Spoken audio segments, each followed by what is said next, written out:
No black cats, just straight facts. Triple P certified. Listen, we can talk about odds all day. It doesn't matter what the odds are. It matters what's gonna happen.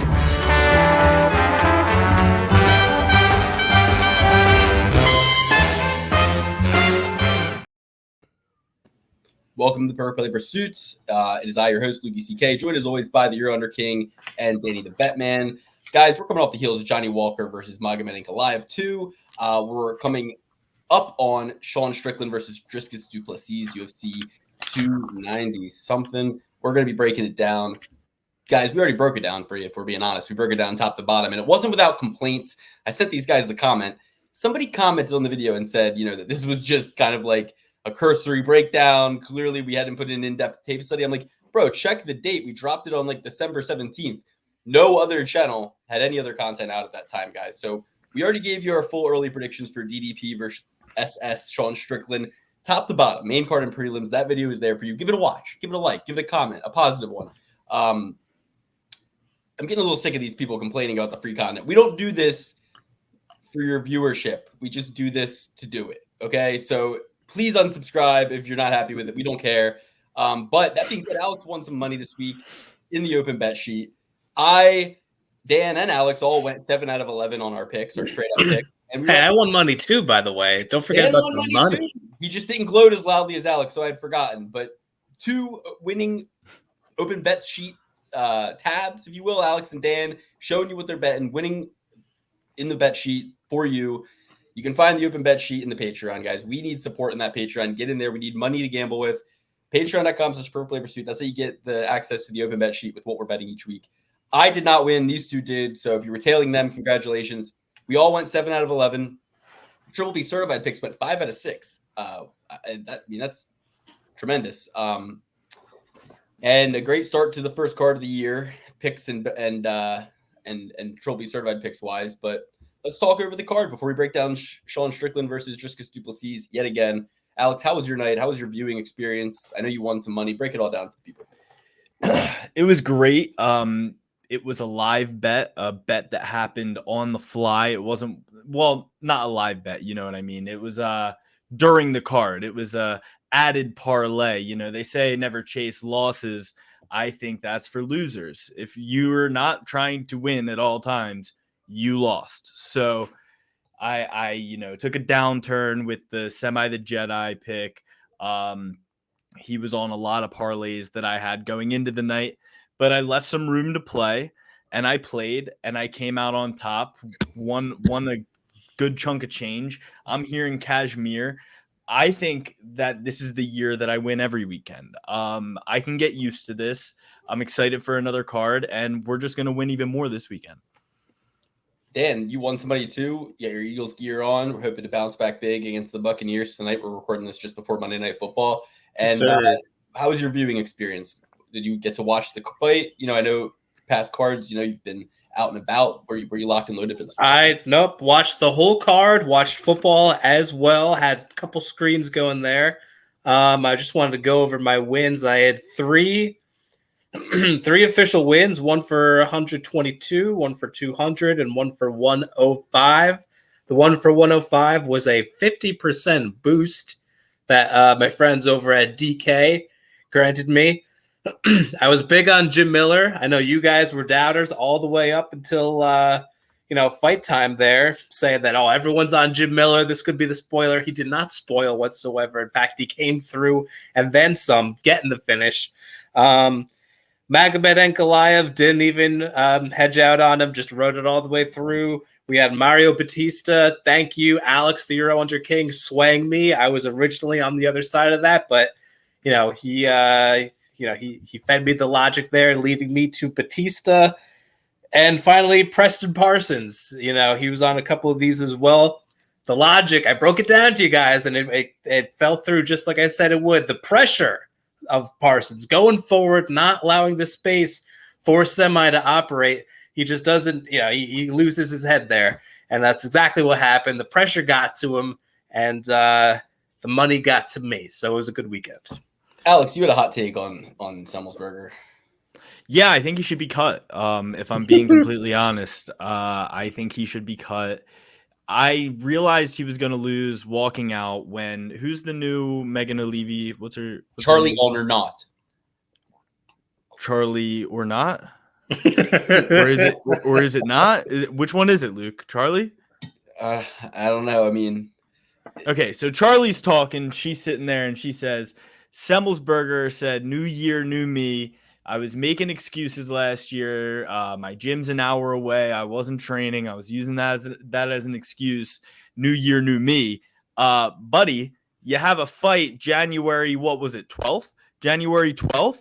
You only had 12 days of actually training. That's not enough. That's not going to cut it. You should have realized that you needed to train more last year when you went on a little bit of a skid. But now it's over. It's all done. You don't have another year to get better and show us. It's over. The expiration date is up. You don't get any more chances. He's one of those guys like Yusuf Salal where it's like you could cut him and have the fans go, "What? Are you kidding me?" And then they go on a tear in another promotion, get some confidence, get some experience, come back and have even more of a fan base, and it kind of does them well. And I love Semmelsberger. I love Semmelsberger too. I love Semmelsberger too, but there's some holes in his game, and I there's a fight coming up that I feel similarly about that will be kind of breaking down in a similar Parsons was playing with him like a white belt on the ground, dude. Parsons was doing entry-level jiu-jitsu, sweeps, playing with him, literally playing with him on the ground. The key factor to identify there was that Parsons sticks to a game plan and is too smart to play into a game plan that doesn't favor him, whereas some of Semmelsberger's opponents where he's looked best against have played into the style of fight that favors him. So something to note for sure. My big takeaway from the card was that Chris Taglioni needs to be retired as a ref. Dishonorably discharged. I mean, any way we can get him out the door is favorable, in my opinion, because he is so many steps behind these guys when the moment to stop the fight occurs. And if he's not doing that, he's stopping a fight too early, or he's doing other weird stuff in there. I mean, if I'm Phil Halls and I'm getting woken up by this guy and he's patting me on the back, comforting me, first of all, be impartial as a ref. I don't want this guy comforting me or touching me at all in any way, especially after you were 5 steps too late getting me saved from getting 3 more additional blows to my unconscious dome. So I'm sick of the refs trying to be therapists in there. I'm sick of them trying to be coaches in there. I'm sick of them trying to be doctors in there. I mean, the way that they operate outside of what they're there to do is outstanding at times. So while you guys give your take on that, I'm going to pull up the finish if I can, and I'm just going to show you where he was standing because, I mean, it was egregious. Oh, I never actually said which parlay won for me, guys. Sorry about that. It was Mario Batista, Jim Miller, Bruno Fiera, over 1.5 in the Magomed Ankalaev Johnny Walker fight, and over 1.5 in the Andre Arlovsky Waldo Cortez fight. Geez, the over on the main event was pretty close. No, when was the knockout actually? You know, Dan, it's so funny. It happened like 10 seconds after that, and it's crazy because while the main event was going on, I thought we cruised past that over, and I thought Johnny Walker was going to go on to get his hand raised, and then all of a sudden he got knocked out, and I was like, holy shit. Well, I guess I should have been a little bit more on the edge of my seat, but like it seemed to cruise over the over with relative ease, and then all of a sudden all hell broke loose, and Johnny Walker was on the receiving end of a devastating knockout.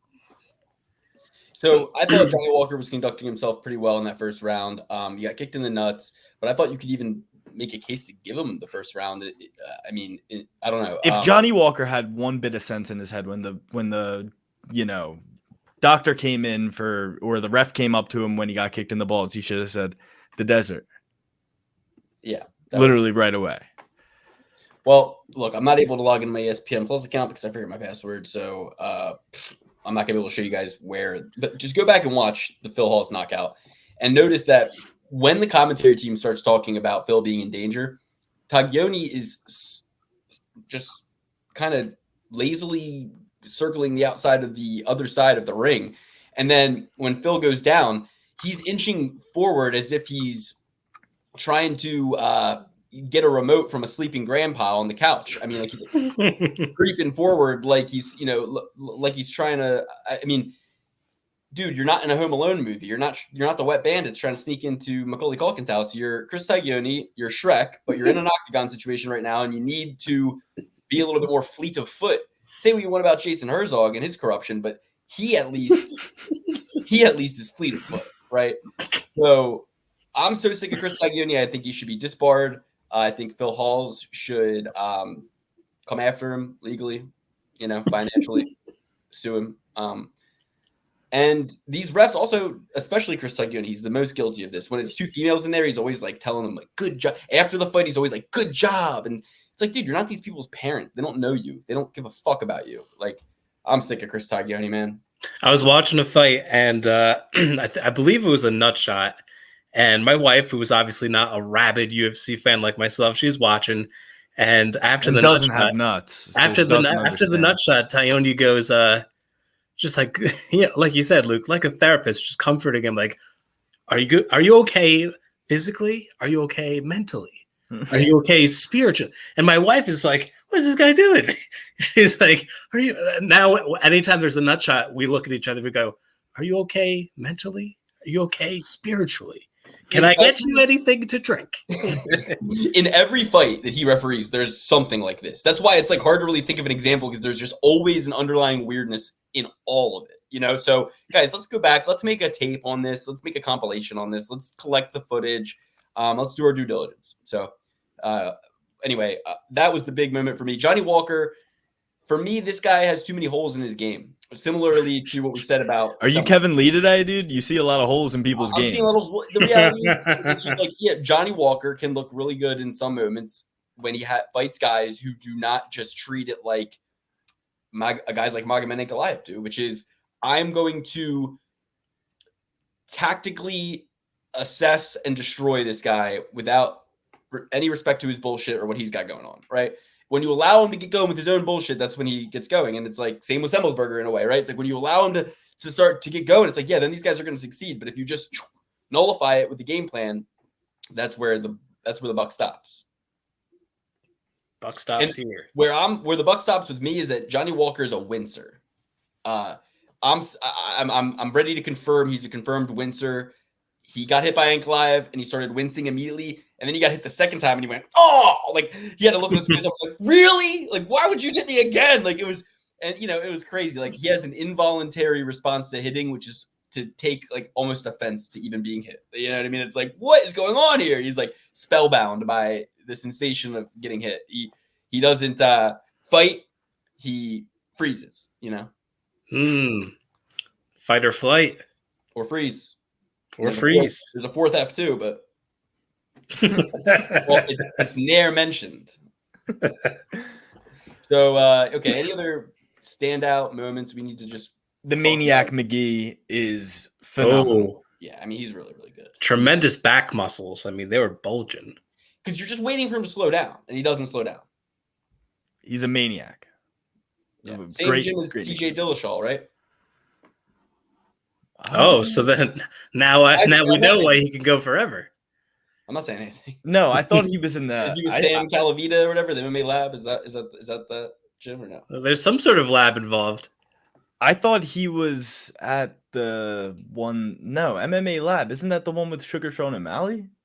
I think it's like a moving gym. It's sort of like a caravan. It's like it doesn't stay in one spot. It's more of an idea. It's more of an idea. I think they train in that guy's garage. It's the food truck of MMA gyms.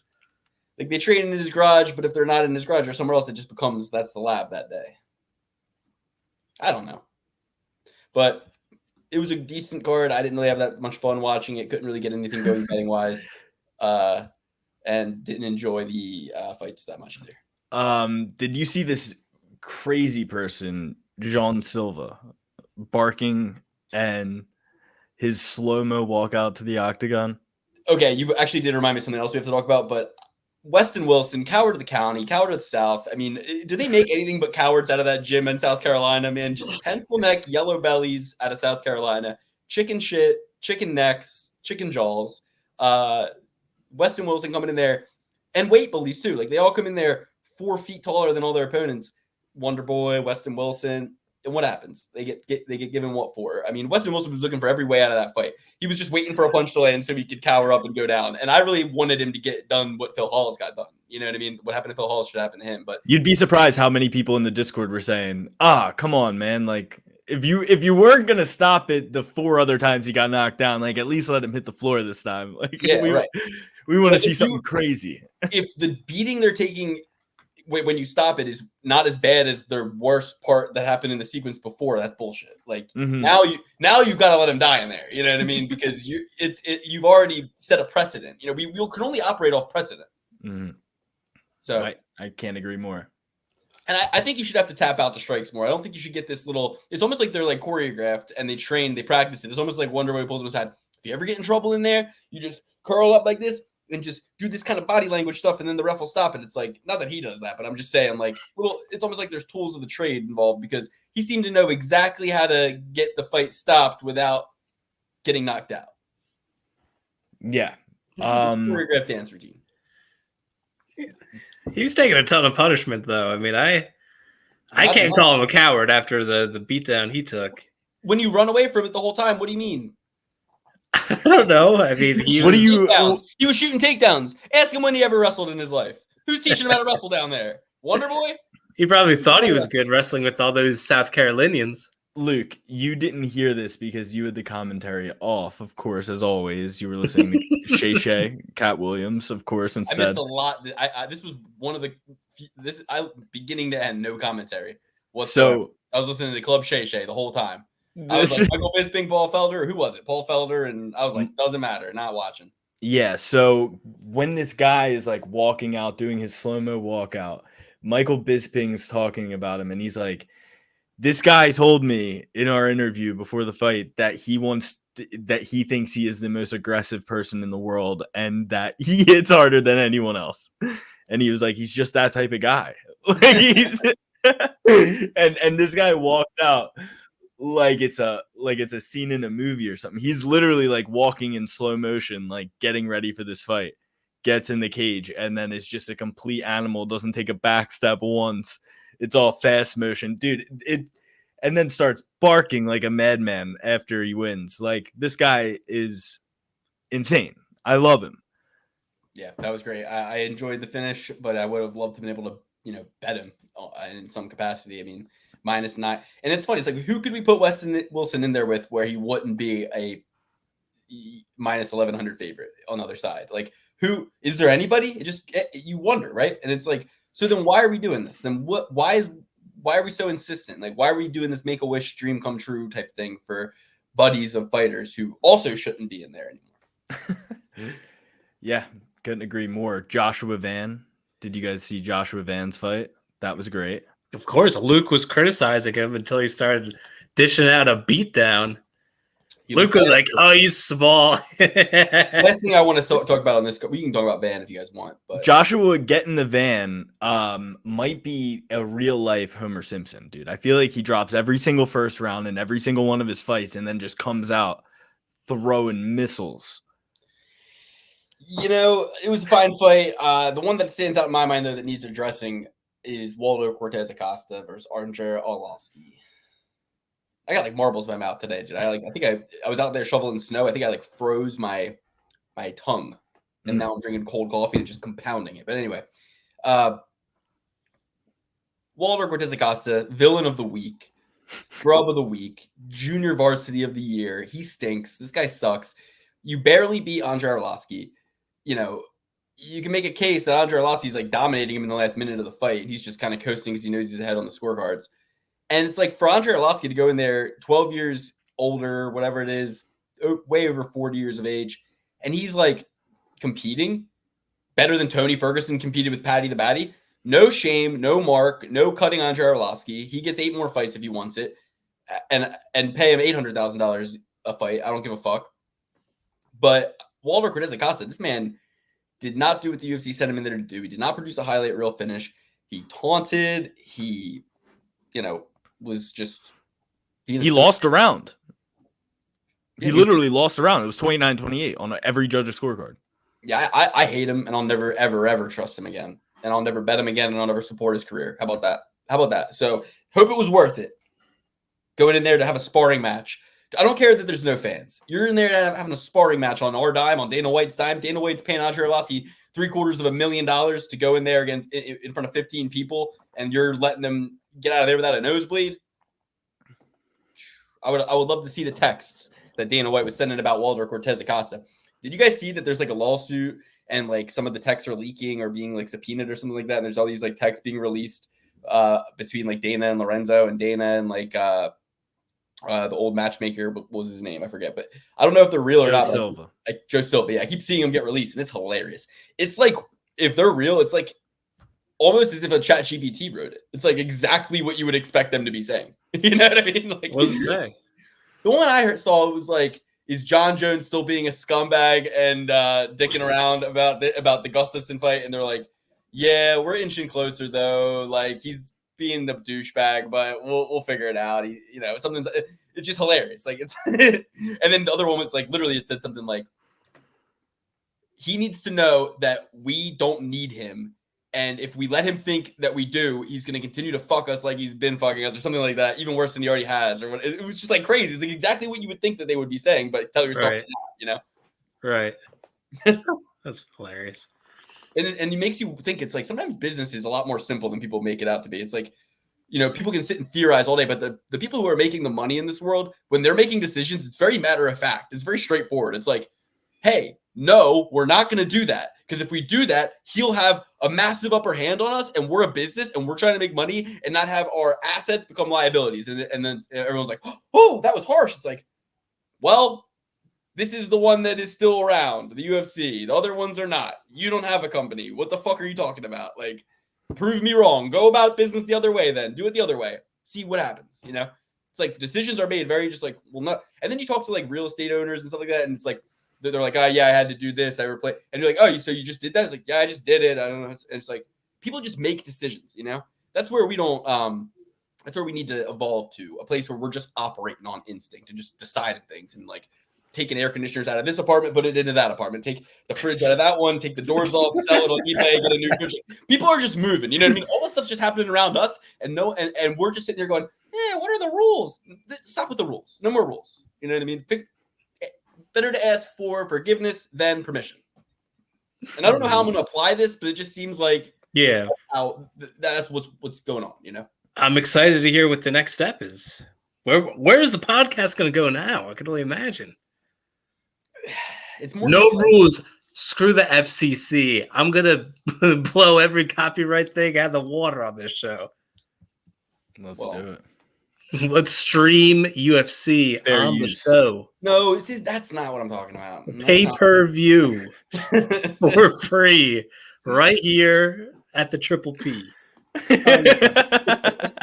I think we'll end up on some of those leaked texts, if that's the route we go. Dana White would love to make an example out of somebody illegally streaming. You got these fucking idiots that call themselves the PPP.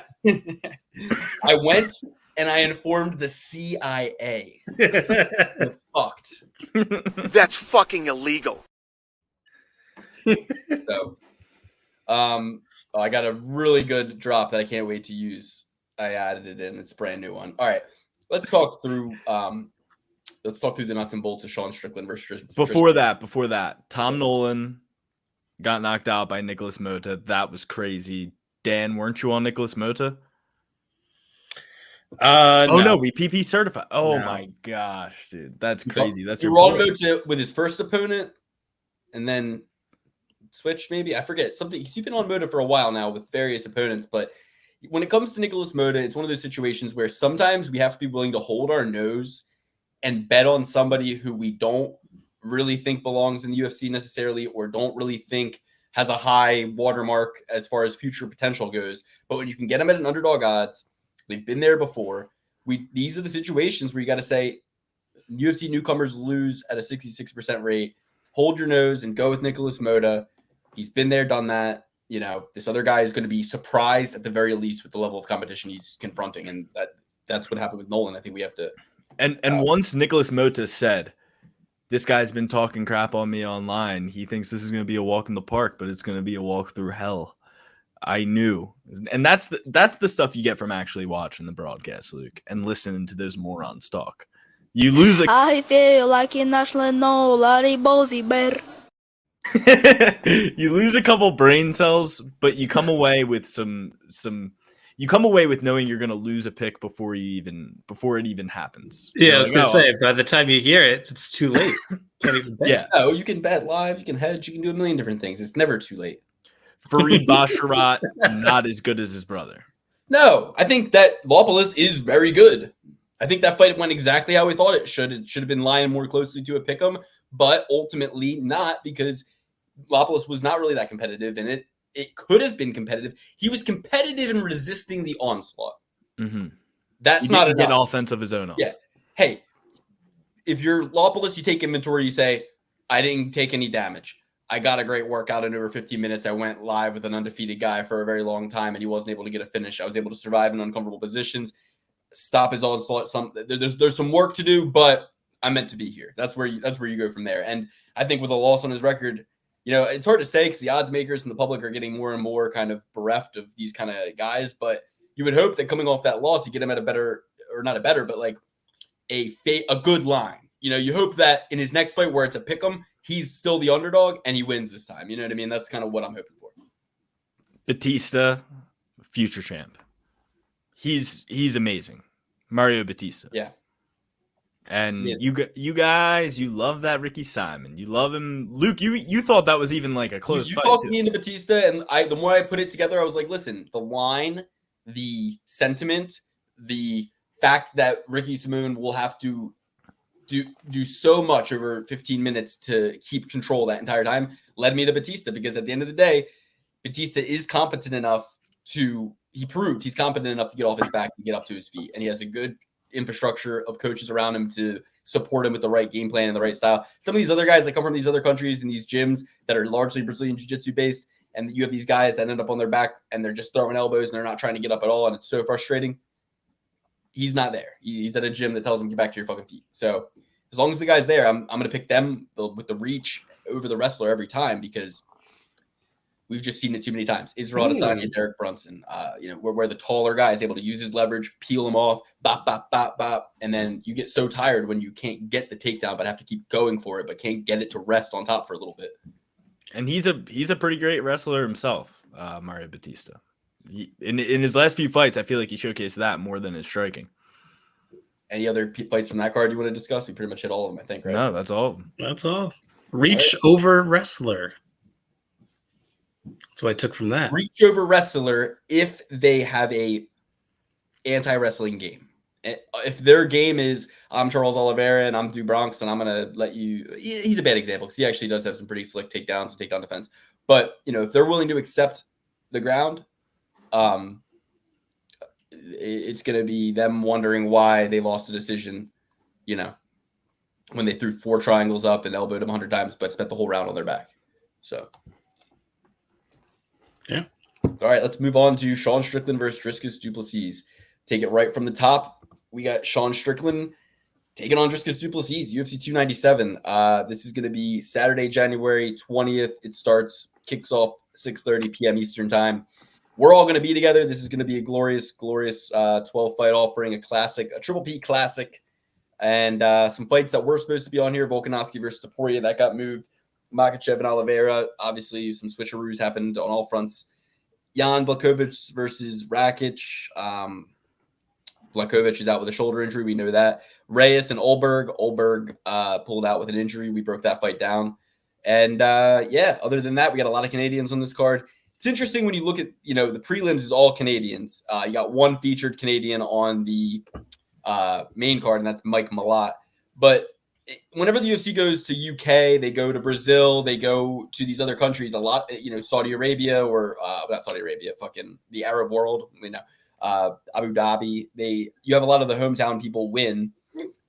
Not traditionally the case for Canada, though. I would just based on my own personal anecdotal opinion. I don't necessarily have the stats to back this up, but traditionally, I think that Canada, especially through the pandemic, has taken a beating. They've lost a lot of fights. I think that their gyms and the way their country handled the pandemic probably did not help. But, also not even being able to leave the country as easily. Canada's talent has suffered and they're in a rebuilding phase, but the UFC has some guys that they have confidence in, hence this card, hence Mike Mallot at the top of the billing, hence Charles Jourdain and Brad Katona. You got guys that UFC believes in from Canada.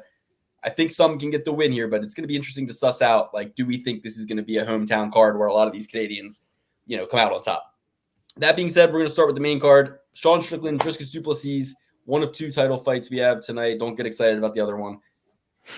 28-5, Sean Strickland. 20-2, Dricus du Plessis. You start from the beginning. Dricus du Plessis was standing there after knocking out Robert Whittaker, an outcome I told you was going to happen, an outcome I put in the open bet sheet, and won a lot of money on. Not only DDP to win 3-1, but him to win by knockout 5-1, and that happened. He stood there in the ring afterwards. Izzy came in. They had their whole face off, and that's the matchup we thought we were going to get. They tried to rush DDP into there. And if you listen to Aljamain Sterling talk to Chris Weidman in a recent podcast, he talks about how Islam Makhachev isn't fighting for a while, and he kind of, bitter Aljamain. Aljamain is peak bitterness right now, and it's the best. I love a bitter Aljo. He's talking about, he kind of says under his breath, funny how some champs get to take long breaks between their fights, and some get pushed and rushed in real quick and all that.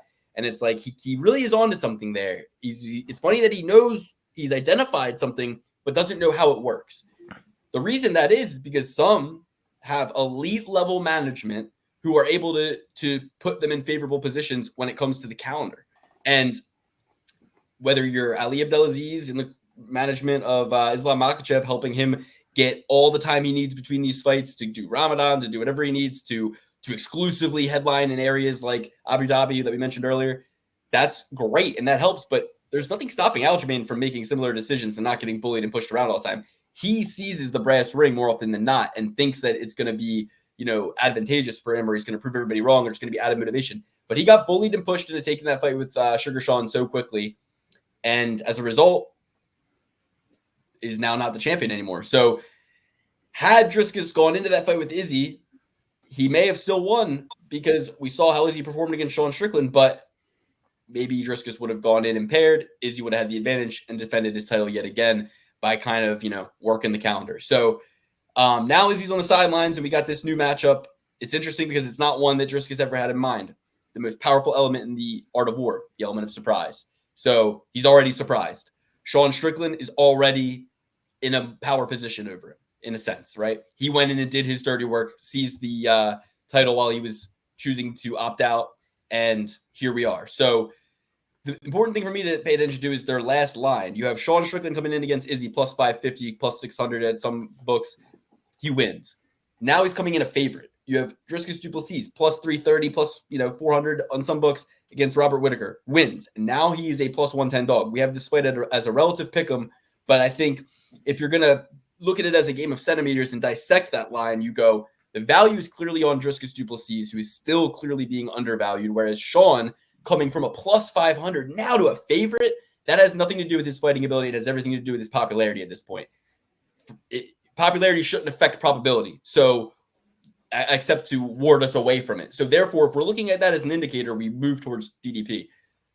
When it comes to Sean Strickland and his fighting ability, we have to keep this in mind, guys. He's a likable character. He's fun. He's great in interviews. He's putting out content all the time. He's a crime stopper. He's playing bottle rocket tag. He's doing all fighting in the crowd. I mean, he's given us so much content, but you have to take all of that and put it over here and go, okay, before Sean Strickland fought Izzy, everybody was giving him no shot. Before Sean fought Izzy, everybody except for us, right? Because we all picked him and bet him. But everybody was giving him no shot, and everybody said his striking was like Miranda Cosgrove. Everybody said he had no power. He had pillow hands. All these different things people said about him. Now it's, oh, Sean Strickland, he's using that Philly shell. He's so elusive. He's a god now because people want to recalibrate so they don't look like the idiot who didn't see something. Now it's like, I got to change my opinion and say it for what it is now. But that's not what it is either. It wasn't the other thing and it wasn't this thing. It's somewhere in the middle. And this fight, in truth, can play out one of two ways. DDP can go in there and steamroll Sean Strickland, at least in moments, win rounds dominantly, lose some rounds close, and win a dominant decision or actually finish Sean Strickland within the 5. Maybe best odds, probably first or second round, right? If that's the case, DDP wins. But if he goes for that finish and doesn't get it in the opening stanza of the round, Sean will not do what Izzy did. Sean will turn the tide. he will pour it on him, he will outvolume him, and he will win a close decision similar to the one he lost against Jared Cannonier, where he feels he was robbed. This time it'll go the opposite way. So I could see the outcome being Sean Strickland by decision. But guess what, guys? Depending on who that ref is, if it's the 4th or 5th round and DDP is gassed, because say what you want about his nose and his cardio is great and he trains at elevation and he's got a new nose and he fixes his septum and all this stuff, right? Nobody's built to go 25 minutes, guys. And when you have two guys and one of them is built with a lot of muscle and one of them is built more lean, the guy who's built more lean is just always going to have the better cardio over 5 rounds. So if it's the 4th or 5th round and Sean Strickland is pouring it on him, the ref might just stop it with DDP still on his feet. So a lot of ways it could go. Now that I break it down, because I've just said it could go Sean Strickland by decision, it could go DDP by decision, it could go Sean by finish, it could go DDP. I think the route I'm going to take is we've seen Sean get chin checked by Alex Pereira. We know that Sean, despite being an excellent game planner with Eric Nixick, is going to come in there and he's going to fight. He's going to do the man dance. Hey, we know he's capable of wrestling like he did against Uriah Hall. However, I don't think it'll work that well against DDP. I think it'll exhaust him to get DDP to the mat. And even if he can do it for 1 or 2 rounds, it's not his preference and it's not his foundational style. So it's not something he can implement over 25 minutes. At worst, that could tire him out and end up gassing his arms to the point where DDP can get that knockout in the 3rd or 4th. So I'm taking DDP and I'm taking him by knockout, but it's with no love lost for Sean Strickland, and he has an inspirational story, and I would love to see him get the win, but just not when my money's against it. So I'm taking Dricus du Plessis. Alex, you gotta follow that one up. All right. I love the balls on my mouth.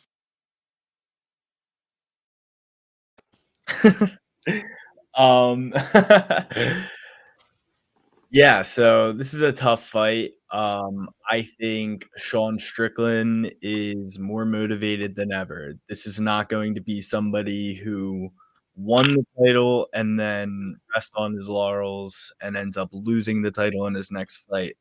That's not what Dricus made it.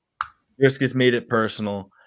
That might mean Sean is going to come out there and not be as disciplined. I don't think so. I think he's going to come out there and be more disciplined than ever. He's going to be very defensive. He's going to wear out Dricus du Plessis and end up finishing him in the late rounds or winning a decision. But I don't necessarily think the onslaught of DDP will be enough for Sean Strickland. Yeah, Sean Strickland got knocked out by Alex Pereira, but everybody gets knocked out by Alex Pereira, dude. There's not a man on earth who can stand and trade with Alex Pereira and not go down unless you have a head made of granite like Jan Blachowicz or something like that, the big Polish head. I'm going with Sean Strickland. I think that he's got more dimensions to his game. I think that he has the better cardio. I think that he has the better technique. And I think that he has championship experience. Dricus du Plessis has finished a vast majority of his fights in the 1st or 2nd round. He's only seen a 3rd round 6 times in his career. He got finished in 2 of them. He got 3 finishes in 3 of them. And then he won a decision against Brad Tavares. He doesn't have much experience with late rounds. Most of his fights end early.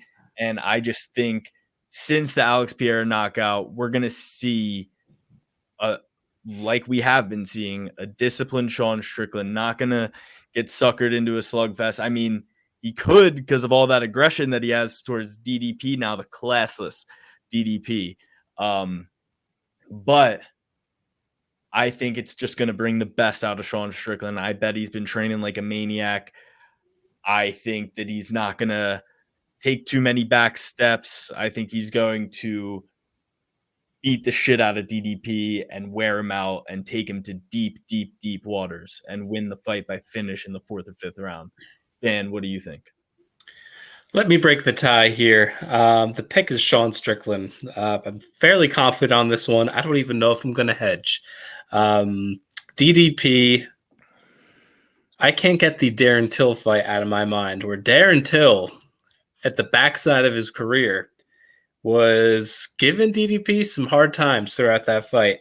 Beat him the first 2 rounds, right? I don't know if it was 2 rounds, but it was not good for large portions of the fight. Certainly not for someone who's aspiring to be a champion. DDP. You're thinking of round 3.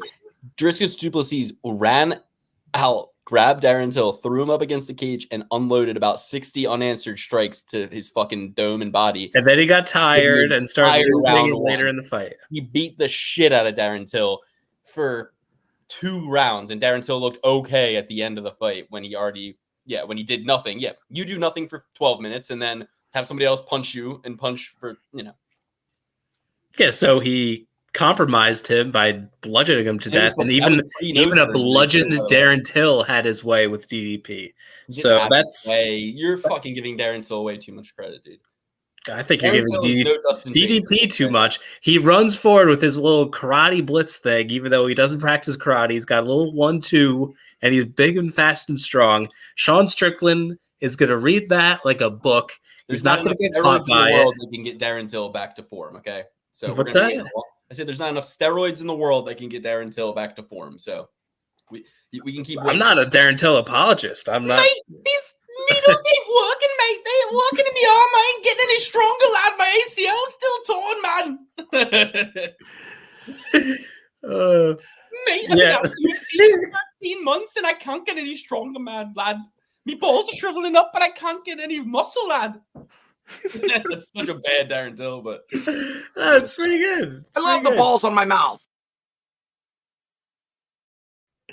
Pause. One thing that we're bringing up old fights, and sorry to throw you on a tangent here, Dan, but if Brad Tavares, another Extreme Go Tour guy, could find his way into a decision with one Dricus du Plessis with a lot less skills than Sean Strickland, then Sean Strickland is going to run circles around DDP. See, now you're undervaluing Brad Tavares, though, because Brad Tavares is a veteran who, he doesn't win all of his fights, but he takes most of them to decision. He's very hard to finish. Brad Tavares is formidable, but if you're looking at like an Extreme Couture like power rankings, he's not number 1. Sean Strickland is. Brad Tavares is the type of employee you could convince to take a backroom deal with him not even knowing he was doing it. You know what I mean? You could just catch him backstage and just be like, yo, so you're not going to knock Chris Weidman out, right? Because that would be mean. And you'd be like, respect the Hawaiian way. And he'd be like, of course, bro. It would just sink in his head, and you wouldn't need to say much more than that. Like, you have like Megan Olivia mention it to him. You know what I mean? Like, you're not Dana White, not Sean Shelby, you're not, Tucker Carlson. You have like Megan Olivia. And then Tucker Carlson. I always want to call Hunter Campbell Tucker Carlson. Every time I see him, I think his name is Tucker Carlson. I'm like, no, his name's not Tucker Carlson. What is his name? Hunter Campbell. But Tucker Carlson has a lot of pull within the UFC too. Don't get it twisted. No, I'm sure. All right. So if Tucker Carlson came backstage to me and said anything, it would fuck with me before the fight. You know what I mean? It could motivate, but it also could go the other way. It could just give me too much to think about, Because Tucker's got that weird cryptic kind of motivation where there's an underlying doom. So you're telling me you're going to go into the cage and fight him for 15 minutes? Oh, remarkable. Preposterous. Anyway, we got to move on, guys. Eagles game's coming on. We can't be doing this. This is crazy. So I'm the only one on Dricus du Plessis. Been here before. Spun around this block a time or two. All right, let's go. And you know what? You took one too many tricks. You should have got off the corner when we told you. Shit. There's only 2 ways out of the hood, and and you know him, and me and DDP are going down together, it seems. But no, I have a lot of respect for Sean, and I think there's a lot of potential areas that he could succeed in this fight. But a powerful right hook, powerful left hand can make up for a lot of mistakes, as Teddy Atlas says. A powerful left hand can make up for a lot of mistakes. What does he say? It can make up for a lot of sins. So, you're turning into an impressions guy, huh? A little bit. So yeah, I'm gonna go. So my point is, we've seen Sean get knocked out before. Come on, let's be real. But we didn't see DDP get knocked out, and it's happened. But here's So that's even worse. No. Luke, that's even worse. We saw Sean Strickland get knocked out on the biggest stage against the light heavyweight champion of the world, Alex Pereira. Yeah, okay, cool. But we didn't see DDP get knocked out, and it's happened twice, and it's happened twice in the third round, and he's only been to 4 other third rounds in his life. And if he goes to those deeper waters with Sean Strickland, he better know how to swim. And they don't know how to swim in South Africa. Too many daggum sharks. Well, listen. One last thing I'll say on this. Basically, I forget what I was gonna say. You fucking got me all confused.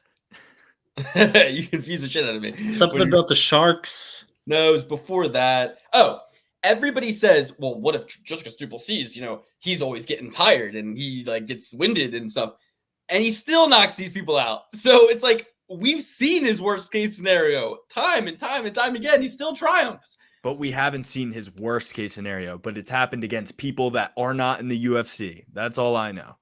I've never heard of these guys. He's fighting for a lot, guys. He's fighting for a lot. And they're, Sean is not fighting for the same thing. He's going to be fighting for his breath, just like he did before that surgery. The word legacy does not mean anything to Sean Strickland. He is here for a fight.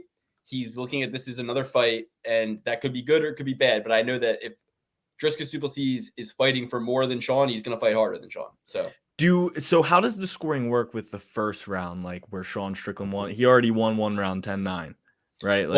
What's interesting about that is he messaged DDP and he said this on his own podcast. He said, after the press conference, I messaged him and I said, listen, man, we're going to go to war. We're going to try to kill each other. We're going to have a death match. But at the end of the day, if you bring up my childhood trauma again, I'm going to stab you. He's like, there won't be a fight. I'll be in jail. You'll be in the hospital, and all this 8 months will be for nothing. So, which is an interesting all-in style of play. But if I'm DDP, I'm just gonna test it, go all in. I'd say call. I call all day and do it, and make him have to concede ground before the fight even starts. Meaning, you said you were gonna do something and you didn't, bitch. Yeah, or you get stabbed and Dana White wraps the belt around you anyway. Dana White, do you think that if Sean Strickland... Any of size? Do you think that if Sean Strickland stabs DDP and DDP's in the hospital, do you think Dana White comes in, wraps that belt around him, DDP TKO by felony? Disqualification. Disqualification at the very least. At the very least. That would be the most interesting way anyone's ever gotten a belt. And it would be Dana White's heart growing 5 times the size that day. Because Dana, he's going to be like, we're hoping to get DDP in there for against Izzy for the vacant title in a month. UFC 300.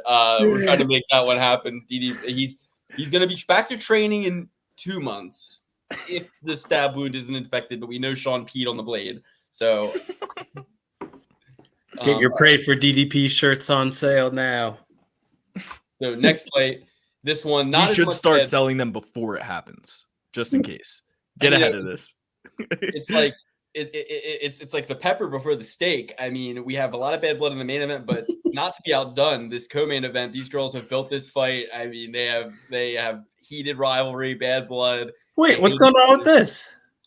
Oh, Raquel Pennington versus Mallot Bueno Silva. You haven't heard all of the back and forth? No. Well, Raquel Pennington said, and then to that, Silva responded, Shit. I love the balls on my mouth. I don't think so. They didn't do. That's what I'm trying to say, Dan. This is a fight that none of us care for. You guys got to see Uncle Chael's channel, man. Uncle Chael, he broke down the Weili Zhang UFC 300 booking, and he was like, "You're gonna need a time in the night to get popcorn to return a text." And here it is. This is when you're gonna do that. I mean, Weili Zhang has put on some of the most exciting fights in women's history. I mean, her fight with Joanna Jędrzejczyk, when she's getting knocked out or doing the knocking out. Those are exciting fights. So I think, Weili, because of her opponent, because we're just giving, Mark Zuckerberg's wife her fucking, her favorite fighter a chance, I don't like it. It should have been her against Amanda Lemos. It should have been her against Valentina. I don't even know. I don't care, really. I don't know. But we got, it's like you got to have a featured championship women's MMA fight on UFC 300, okay? It's got to happen. So UFC 200, we had Tate versus Nunes. UFC 100, we had no women in the UFC yet. So 300, we got to have 3 times. We got to make up for 100. So what do you think about you'd like to see going forward? Erin Blanchfield versus Weili Zhang. Yeah, that'd be a fun one. I don't know the women's weight classes, to be completely honest with you. Like, I'm like, what is it? 120? I feel like they all should be able to fight any of the weight classes. 115, 125, 135. It's like, I'll make all 3 of them if you give me enough time. Like, I could make all 3, maybe not 115. That's a little crazy. But I'm just saying, like, I think they should fight each other. Every single one. Fight at 125, 135. The 145 is a little different, but 115, 125, 135. Like, guys, newsflash, they do. There's not enough ladies in any division. So like the champ of one will just be like, hey, do you just want to fight each other? I'm going with Mara Bueno Silva. I'm gonna just get it out of the way. I'm going with Mara Bueno Silva. I think Rocky's good. She's great. She's amazing even. And honestly, Mara Bueno Silva kind of sucks. So there's no reason Mara Bueno Silva should win this fight. I'm picking her. I'm probably gonna be wrong. No, yeah. Rocky Pennington, it's gonna be a sad night for the dogs. Her and Tisha Torres, she's gonna come back, she's gonna be bloodied up, and Mariana Buena Silva might even like pop for like a drug or something like that before the fight, and the belt's gonna end up getting vacated or something anyway. But Mario Buena Silva is gonna end up winning this fight by hook or by crook. I kind of like Rocky here. I feel like we have a wannabe bully trying to bully the real bully, right? Rocky Pennington does not get bullied around, all right? We're going to have a real technical fighter take out Rocky Pennington, not someone who's trying to, push her up against the fence and do dirty boxing, things of that nature. That's Rocky's world. So I'll take the veteran who's been there, done that, and who's not going to be fazed by the moment. In this matchup here. Give me Rocky Pennington as the underdog. Hey, women's MMA, throw up an underdog pick. It's bound to hit at least half the time. That's an official stat here. Official stat. Give that to Stat Diggers. There we go. All right. So next up, we have Neil Magny versus Mike Mallot. Luke is not here to play the drop. Okay. So, Dan, who do you have going into this one? The hometown kid versus the old veteran who can still perform, Neil Magny? The hometown kid is going to take this thing back home. Neil Magny matters. There it is. I think it's going to be an absolute bludgeoning. Mike Mallot giving it to Neil Magny. I don't think the wrestling is going to be there at all. Mallot will be stuffing it all night long as this fight lasts. I would go Mike Mallot knockout. If not, just the safe money line play at minus 250 or so. I think it's floating at a parlay pillar to be sure. Mike Mallot all day, all night. Sorry, Alex. Mike Mallot. I mean, I think he's going to do worse damage than Ian Gary and get him out of there quicker. Oh, 100% worse damage than Ian Gary and get him out of there a lot quicker. This is going to be like a first or second round finish, Mike Mallot. I don't know how he's going to get it, but he's going to get a finish, either submission or knockout, first or second round. All right. Trophy certify Mike Mallot, first one of the night. Chris Curtis versus Marc-Andre Barriault. 30-10. Chris Curtis coming in there with his boy Sean Strickland. Focuses are going to be divided. He's going to be getting asked questions about Sean. He's going to be talking about Sean. He's going to be focusing on helping Sean. If Sean and DDP get into any shenanigans, he's going to have to be there to support that. He's 3 years older, 2 inches shorter, somehow has an 1.5 inch reach advantage. I don't know if that's true. He's coming in as a minus 165 favorite off of that cowardly display against Nasruddin Imavov and the loss to Kelvin Gastelum. I'm going with Power Bar here, guys. I think he's surging. I think he's really, really good. And I think that he can win this by decision, but quite possibly catches Chris Curtis with something. We know he's got a soft heart. He's probably going to look for a way out if the going gets tough. I'm going with Marc-Andre Barriault, the power bar in Canada, to just put it on him. With the wrestling, too. Chris Curtis is getting taken down, put on his butt by power bar, guaranteed. Yeah, power bar wins this by submission or decision. Chris Curtis has one way to win, and it's by knockout. He's not going to win a decision against power bar. Power bar has too much to his game. I'm remembering breaking this card down and thinking that I was flying my Maple Leaf high. There's a lot of Canadians that I love on this card, and power bar is one of them. Dan, what do you think? Yeah, I think Power Bar has the formula to get this thing done. He's going to be the one racking up the numbers, landing the volume. Maybe not, I think powerful enough to get Curtis out of there. But again, he's going to be piling up on the stats. Curtis, he plays the possum. He does a little rope-a-dope and then gets that one big shot. I don't think he's going to be able to hit that big shot on Power Bar. And even if he does, I think Power Bar's got a good chin. He'll be able to withstand it, maybe lose a round from it. But over the course of 15 minutes, I think Power Bar is going to get the best of him and ultimately get a decision victory. But again, I like it just playing it safe as well. Maybe not a parlay pillar like Mike Mallot, but pretty close up there. My apologies. I was supposed to do some homework before we got on today. I saw that Sean Strickland and Chris Curtis went live either today or a few days. Well, they don't go live because Sean Strickland, but they put up a video today and it was talking about how Chris Curtis has been taking a sabbatical from social media. I don't know if because he defended Ian Gary's situation and everybody destroyed him, so he had to get off. Couldn't take it. Couldn't handle it. Oh, dude. He quit when he got poked in the eye. I've been defending Ian Gary's situation this whole time. Nobody's even said a word to me. I don't think people believe you. But I think that Power Bar is going to kick the legs, and that's going to frustrate and slow down Curtis, and he's going to eat jabs from Power Bar while he's waiting to close the distance that never gets closed. And then when it does get closed, he's going to get pushed against the cage, and Power Bar is going to grind out a decision, and he's going to bring the vibes down in the locker room afterwards, and it's going to lead to Sean losing too. But we'll be certified Power Bar for now. Celebration. Perfect. And with that, we have just one more fight on the main card to break down. Arnold Allen versus Movsar Evloev. Movsar Evloev, 17-0 featherweight, taking on 19-2. Arnold Allen coming off that loss to Max Holloway. A fight that wasn't as close as people want to give him credit for. Max Holloway almost knocked him the fuck out at the end of the fight, to be honest. And I think was just kind of coasting, keeping himself safe. I think Max could have easily dominated him like he did Calvin Kattar. Not easily, but I'm saying like different. Max match, did that. Do the same exact thing he did against Calvin Kattar. Max didn't finish. He could have beat him harder on a different night, but I think for whatever reason, he didn't get the Korean Zombie treatment. He didn't get the Calvin Kattar treatment. But I'm going with the Movsar Evloev emphatically. I think that he is just a sharper version of Arnold Allen. I think he's sort of like if you ran Arnold Allen through an AI, you know what I mean? He comes out Movsar Evloev. He's like a better looking, better sculpted, better skilled version of Arnold Allen. One thing Arnold has going for him is he's a dog. He'll throw, he'll eat, he'll take.